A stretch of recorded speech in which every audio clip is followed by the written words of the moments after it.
In this week's Blizzplanet Weekly, we talk about Blizzard's newly announced game, Starcraft celebrates 15 years, new information on Diablo 3 for consoles, and why the hell are gamers so damn angry over Blizzard's new game.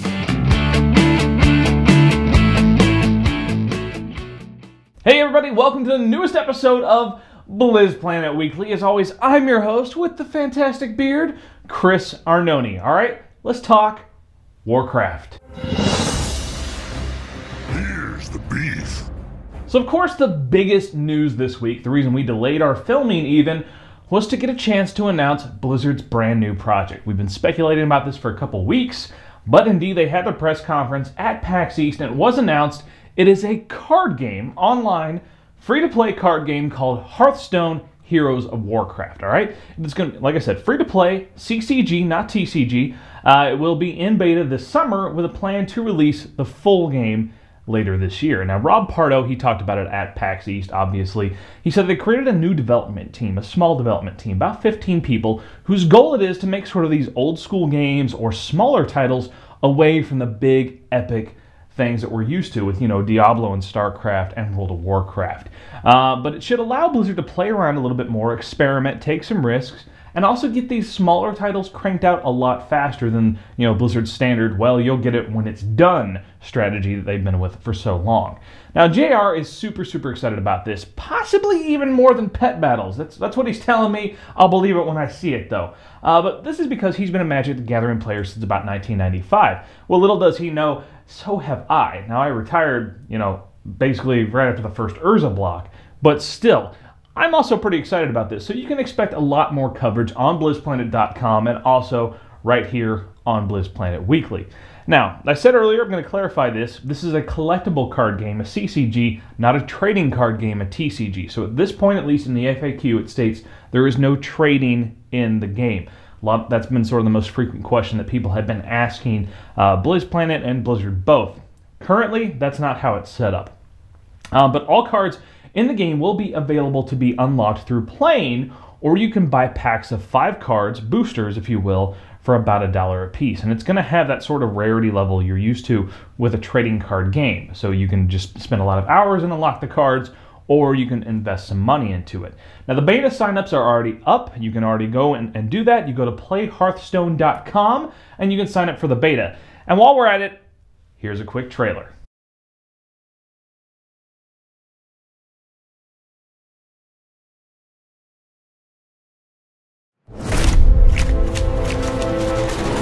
It is said that wars are only won upon the anvil of honor. Others believe victory requires strategy and a mastery of power.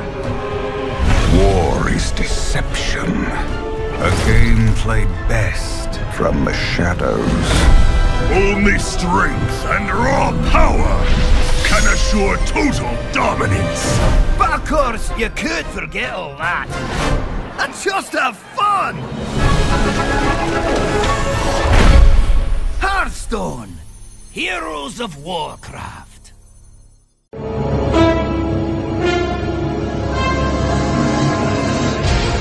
want a piece of me, boy? So the folks down at Blizzard headquarters had a little bit of a, you know, a party very recently, a big celebration this last weekend, because Starcraft, the franchise, turned 15 years old. That's right, it's been 15 years since the original Starcraft hit PC. It's pretty cool. A lot of champagne was thrown around. Of course, Heart of the Swarm just came out, so obviously the franchise is still going very strong. Congrats to Blizzard and the Starcraft team for 15 great years there. Now, another celebration is in store because it was announced that Heart of the Swarm sold 1.1 million copies in the first 2 days. And MLG Dallas had 1.1 million viewers watching that Heart of the Swarm tournament. Now, speaking of, we've got your results for MLG in Dallas. The MLG Championship in Dallas was our first glimpse at Heart of the Swarm in tournament play since the game launched, and the scene is proving to be as successful as ever, with 1.1 million viewers tuning in to watch the event. The games displayed a new, more aggressive style that had been missing in Wings of Liberty. It made the games more exciting, mostly from the Terran players in the form of medevac speed boost drops and Widow Mine play. However, Heart of the Swarm may be the dawn of a time when the Korean Kespa players take over the scene. No foreigner was able to beat a Korean player at MLG Dallas. The finals pitted new sensation Life against the Brood War legend Flash. The series was tied 2-2 in the best of 7 before Life went on to win the next 2 games and take the championship. Life becomes the first player in MLG history to win back-to-back StarCraft II championships. So now that we know Warcraft CCG is Blizzard's new game, what does this mean for Project Blackstone? Now we still know, this is more than just a promotional site for Heart of the Swarm. Heart of the Swarm is already out, and yet not everything on the Project Blackstone website has been unlocked. Now recently in a tweet, Cameron Dayton said that Project Blackstone got a big toast at the 15-year celebration. So it's a sign that there are still things to come. What does this really mean? Now, last couple weeks, particularly last week, we've been speculating about this new game, and we talked about Project Blackstone, and there's still some weight to that. Now see, there was a document back in 2010 that was leaked out that showed a release schedule for Blizzard, and everything on that schedule so far, and mind you, this includes the CCG, has come true, but there's still one game scheduled for around this time that we haven't seen. It was codenamed Starcraft Phoenix. Could this be related to the Project Blackstone website? Could there be some sort of tie-in? I mean, altogether, we're just going to sit and wait and see what's coming, but certainly something else, something we're not expecting is coming out of this Project Blackstone. All right, let's talk Diablo. Stay a while and listen. So out of PAX East, of course, Blizzard has been showing off Diablo 3 for consoles, specifically right now for PlayStation 3. Now our own Miari is at the event at PAX East and got a chance to play it, all right? It's on the show floor, playable for anyone who's coming through. And so far, she said she's really enjoyed it. She said the controls feel really good, and the evadability is really nice, and they're doing well with their camera angle usage. It seems to be a really fun couch game for your friends, local co-op. I know it's kind of going the way of the dodo with console games, so it's nice to see someone trying to bring that back. Now, they confirmed it will have 4-player online as well as 4-player local. Yes. Essentially, it's an offline mode because there is no auction house. I said it. I said that would happen. There's no auction house in the console version.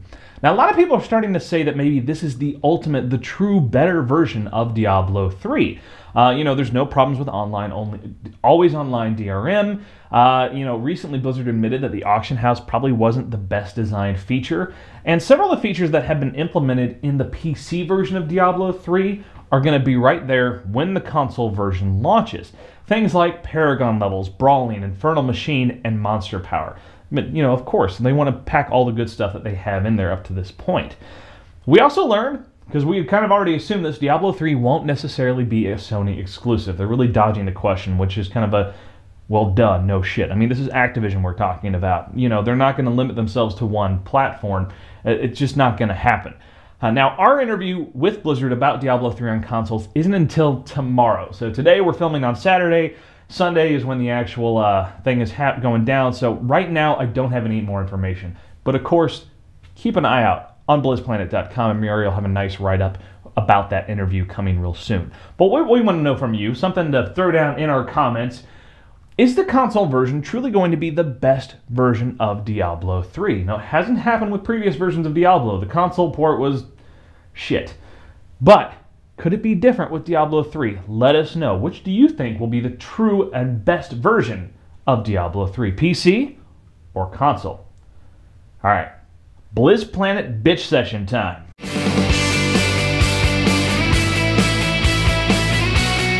So people confound me, all right?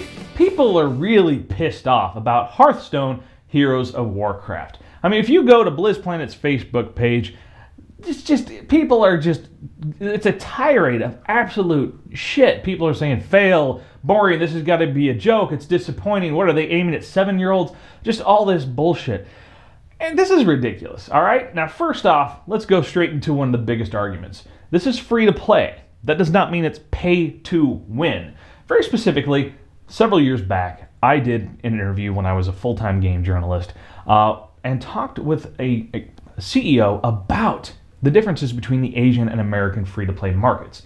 See, in Asia, the whole pay-to-win thing is very much a part of free-to-play. You are buying a competitive advantage that does not fly well in the West. They know that. Everyone knows that. What you're buying is time saved.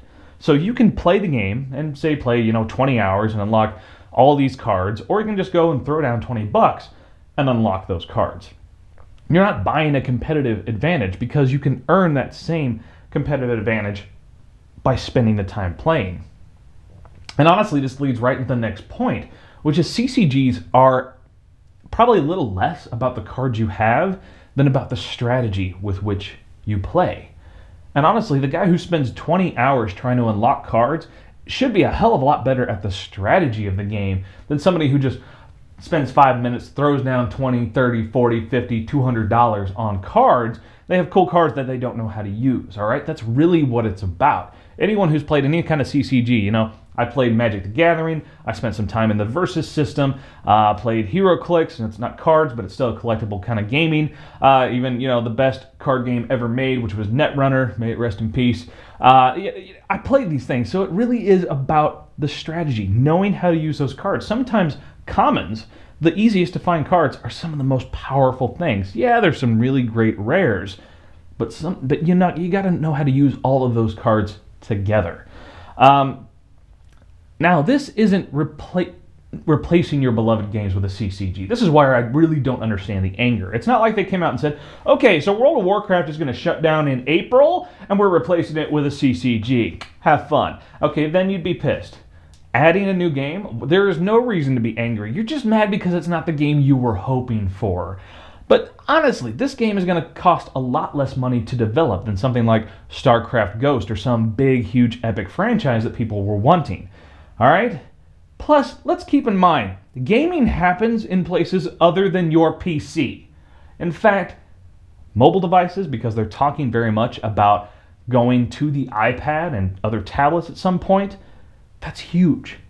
Tablets are huge. Dell is floundering because tablets have had such a huge splash on the PC market.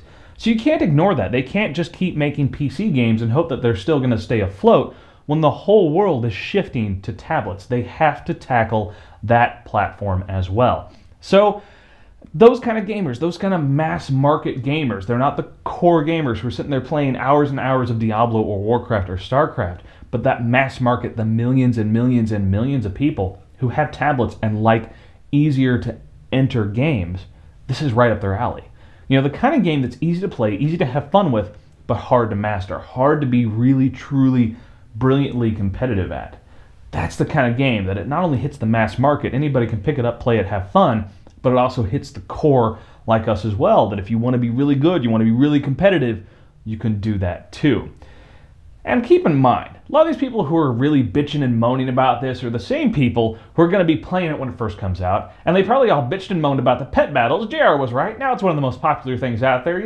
He loves it, you love it, everybody loves it, and it's okay. Maybe it's okay for 7-year-olds to play video games too. Shocking, I know, but it's all right. You can make a game that a 7-year-old can like and a 32-year-old can like at the same time. And honestly, being a CCG player, I gave it up because it just cost a lot of fucking money. So the idea that I can go in, not spend a dime, and learn the game and unlock those cards, I tell you what, I want to be right there with JR playing this game, kicking his ass. You just watch. I'll be kicking his ass online, all right? Okay, that does it for the Blizzplanet bitch session and this Blizzplanet Weekly. Of course, why don't you check out blizzplanet.com too? Like I said, we're going to have that interview about Diablo 3 on consoles coming up real soon. And it's the best place to go check out, reviews, articles, great community, anything you need to know about Blizzard Entertainment games. We'll see you guys next time.